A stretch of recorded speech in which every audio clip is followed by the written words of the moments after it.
Eu sou Carlos Polônio e nós vamos trabalhar a disciplina Conflito e Negociações. Para a gente começar a pensar, eu trouxe para vocês 3 maçãs. Pensa comigo se essas 3 maçãs não poderiam ser uma figura para a gente pensar nas pessoas dentro das empresas. A primeira pergunta que eu te faço é: essas maçãs são iguais ou diferentes? Olha bem para essa imagem. Iguais ou diferentes? Aí você poderia dizer para mim assim: não, nós temos 2 iguais e uma diferente. Ou você pensou, elas são todas diferentes, mas elas também podem ser todas maçãs. Elas são todas maçãs. Você poderia dizer que elas são iguais nesse sentido. Pois as pessoas são assim. As organizações estão cheias de pessoas que são diferentes. Elas são todas diferentes. O formato de uma é diferente do formato da outra, apesar de elas serem maçãs vermelhas. E conflito nas organizações ocorrem exatamente porque as pessoas são diferentes, têm interesses diferentes, se comportam de maneira diferente. E quando o comportamento de uma não vai de acordo com o que a outra espera do comportamento daquela, há ali instalado o conflito. Vamos começar? Nosso primeiro módulo é a origem e natureza dos conflitos nas organizações. Para isso, eu queria que você desse uma pausa no nosso vídeo e assistisse esse outro vídeo que eu estou colocando a referência aí na sua tela. Olha lá, acessa, pausa um pouquinho, assiste esse vídeo e depois a gente volta às nossas reflexões. Tudo bem? Ok. Você observou nesse vídeo que nós temos no conflito nas organizações uma série de explicações para a sua existência, que mora exatamente no fato, como a gente tinha falado antes, dessa diferença das pessoas na organização. E aí, vamos a algumas coisas que são fundamentais para a gente entender o conflito. Um dos aspectos mais críticos na administração de pessoas nas empresas é exatamente como solucionar conflitos, como dar cabo ou finalizar os episódios conflitivos. E aí eu trouxe para você uma tela que eu acho que a gente podia acompanhar juntos. Dá uma olhada. Existem 6 formas da gente administrar conflitos. As 3 primeiras formas são aquelas que a gente pode chamar de destrutivas. Na verdade, as 4 primeiras, destrutivas. Elas são a supressão, quando eu tiro das partes toda a possibilidade de diálogo. Uma outra forma é a guerra total, e essas a gente vai chamar de destrutivas. A guerra total é quando as 2 partes entram em litígio total para tentar solucionar uma diferença. As 2 outras partes chamam guerra parcial, quando uma parte declara guerra à outra parte, e a acomodação. Essas 2 últimas a gente chama de parcialmente destrutivas. Esses 4 primeiros modos de administrar conflitos nós chamamos de métodos antigos para administrar os conflitos. E existem também os métodos modernos para administrar conflitos. O primeiro deles é a negociação. Sentar as partes, uma na frente da outra, apresentar a cada uma as suas necessidades e aí, de algum jeito, fazer com que cada parte, ou uma parte pelo menos, ceda de modo a se encontrar um acordo. A última das formas modernas de lidar com o conflito é o que nós chamamos de solução de problemas. É quando cada parte apresenta suas necessidades, seus desejos e encontram em comum acordo um jeito de atender a ambas de maneira satisfatória. Tudo bem? Vamos a essas reflexões.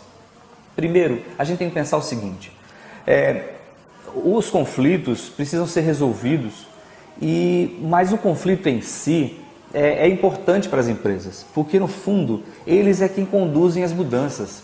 Se todo mundo pensasse igual de uma empresa, nós continuaríamos fazendo sempre do mesmo modo, continuamente.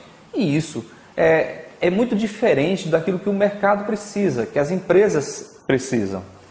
Dessa forma, a mudança que o conflito pode gerar pode levar as organizações à inovação. Veja como é curioso pensar nisso. Então, de uma certa forma, conflito e cooperação, tanto o conflito quanto a cooperação, são elementos integrantes da organização. Eles existem na empresa e a gente não pode ignorá-los. Os conflitos sempre vão existir porque as pessoas são diferentes, pensam diferentes e têm interesses diferentes. E a cooperação é quando estas pessoas diferentes resolvem, por um bem comum, acordarem no sentido de tomar um acordo para melhor executar suas tarefas. Pois bem, o conflito então não é nem casual, nem acidental. Ele não acontece por acaso, nem por um acidente. ele é permanente, ele pertence às empresas, ele está nas empresas. E é exatamente porque, quando a gente lida entre partes, e é inerente ao fato de a gente usar poder nas relações. Quando um age sobre o outro, e esse outro recebe a influência de um, há nessa relação um uso do poder. Quando existe poder nas relações, existem conflitos. O conflito significa a existência de ideias diferentes, significa sentimentos diferentes, interesses e atitudes que são diferentes e que por alguma razão podem se chocar. A sociedade, a civilização, que são requisitos básicos para a vida humana, são viáveis não ao fato do conflito, mas ao fato de que existe alguma coisa entre nós que nos junta, que são congruentes, que juntam os nossos objetivos. Às vezes o que eu e você queremos é sermos felizes, é conseguirmos um melhor emprego, é conseguir uma melhor posição, e isso, o fato das pessoas pensarem de algum modo igual, junta-nos como sociedade e como civilização. Pois bem, todo conflito tem dentro de si mesmo forças construtivas que podem impulsionar a inovação nas empresas. Essas forças, se não forem tratadas, elas podem se tornar destrutivas também. Então, o conflito em si guarda forças construtivas e destrutivas ao mesmo tempo. A ausência de conflitos nas empresas pode significar acomodação. As pessoas simplesmente param de pensar como poderiam fazer para fazer melhor. Essa apatia, essa estagnação, ela gera esses problemas graves nas empresas que, com o tempo, esqueceram de fazer o seu melhor ou de avançar a cada dia. Bom, o conflito tem que ser pensado como um processo. Tem etapas que se sucedem, né? Então ele inicia quando um indivíduo ou uma parte, ela percebe que a outra parte não pode atender ou vai frustrar os interesses desta. Então é uma parte que entende que a outra parte não vai atender aquilo que ele precisa. E aí está instalado o conflito. Eu queria que você desse uma olhada agora nesse outro vídeo. Faz uma pausa, igualmente na primeira vez, e vê exatamente, olha que coisa simples acontece nas empresas e que gera conflito. Você viu agora como o simples fazer uma ligação com o viva voz acionado pode gerar tanta confusão. Parece confusão, mas as pessoas são diferentes, as pessoas pensam de modo diferente. E aí a gente tem que pensar que uma atitude tão simples como essa que você viu no vídeo pode gerar um conflito nas empresas. As pessoas deixaram de se falar exatamente porque uma não soube lidar com a diferença ou a necessidade do outro. Conflito instalado que precisa de solução. Pois bem, meus amigos, a gente precisa então pensar o que é que predispõe o conflito, o que pode levar ao conflito, que condições são essas que conduzem ao conflito. Nós selecionamos para vocês 3 condições. A primeira delas é a diferenciação de atividades. Essa maçã é diferente dessa. Elas executam tarefas diferentes e o simples fato de executarem tarefas diferentes pode levar ao conflito. Essa aqui acha que a outra que faz o melhor ou que a outra não faz tão certo. Essa aqui acha diferente. O fato delas fazerem atividades diferentes pode levar ao conflito. Uma outra coisa importante é quando a gente precisa repartir os recursos. Eu preciso compartilhar os recursos.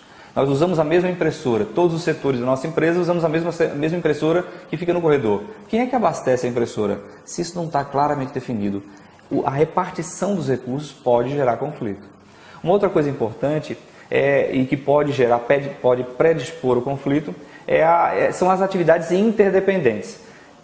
Um setor precisa realizar uma tarefa para que o outro possa executar a sua tarefa.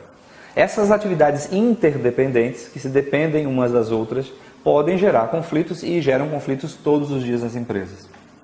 Pois bem, nós vimos aqui o processo de conflito, que começa, conforme a nossa figura, dá uma olhadinha aí, nas condições antecedentes, aquilo que predispõe o conflito.